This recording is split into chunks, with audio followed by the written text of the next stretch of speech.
ತಕ್ಷಣ ಸೂಳೆರ್ ತರ ಚೇಂಜ್ ಆಗಕ್ಕೆ ಇವರು ಪೊಲಿಟಿಷಿಯನ್ಸ್ ಅಲ್ಲ ಕಣ.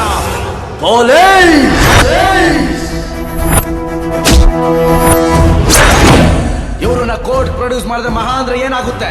ಸಾಕ್ಷಿಗಳು ಕೊಡ್ತೆ ಅಂತ ಹೇಳಿ ಕ್ಲೀನ್ ಚಿಟ್ ತಗೊಂಡು ಆಚೆ ಬರ್ತಾರೆ. ನಮ್ಮ ಪೊಲೀಸ್ ಅವರು 24x7 ರಿಸ್ಕ್ ತಗೊಂಡು ಹಾಗೆ ಹೀಗೆ ಮಾಡಿ ಸಾಕ್ಷಿಗಳನ್ನ ಕಲೆ ಹಾಕಿದ್ರೆ ನೀನ್ ಹೈಕೋರ್ಟ್ ಹೋಗ್ತೀಯಾ, ಹೈಕೋರ್ಟ್ ಇದೆ ಸುಪ್ರೀಂ ಕೋರ್ಟ್ ಹೋಗ್ತೀಯಾ. ನ್ಯಾಯ ದೇವತೆ ಏನಾದ್ರೂ ಕಂಡ್ಬಿಟ್ರೆ ಈ ನನ್ನ ಮಕ್ಕಳಿಗೆ 1 ವರ್ಷ ಶಿಕ್ಷೆ ಆಗುತ್ತೆ. ಪಬ್ಲಿಕ್ ದುಡ್ಡಲ್ಲಿ ನನ್ನ ಮಕ್ಕಳಿಗೆ ನಾವೇ ಫುಡ್ಡು ಬೆಡ್ಡು ಕೊಟ್ಟು ಗಡತ್ತಾಗಿ ಸಾಕ್ಬೇಕು. ಈ ನನ್ನ ಮಕ್ಕಳಿಂದ ಮನ್ವಿತ ಹಾಗೆ ಬೋನ ಅಂತ ಎಷ್ಟೋ ಜನ ಹುಡುಗಿರು ತಮ್ಮ ಮಾನ ಪ್ರಾಣ ಕಳ್ಕೊಂಡಿದ್ದಾರೆ. ಅದಕ್ಕೆ ಇವ್ರ ಮುಂದೆನೆ ಶಿಕ್ಷೆ ಕ್ರೂರವಾಗಿ ಆಗ್ಬೇಕು ಅಂತ ನಾನೇ ಫಿಕ್ಸ್ ಮಾಡಿರೋ ಡೆತ್ ಡೇ ಕಣೋ ಇವತ್ತು. ಎಷ್ಟೋ ದಿನ ನಡೆದಿದ್ದು ಗೌರಿ ಹಬ್ಬ, ಗಣೇಶ ಹಬ್ಬ, ಇವತ್ತು ನಡೆಯೋದು ಮಾರಿ ಹಬ್ಬ.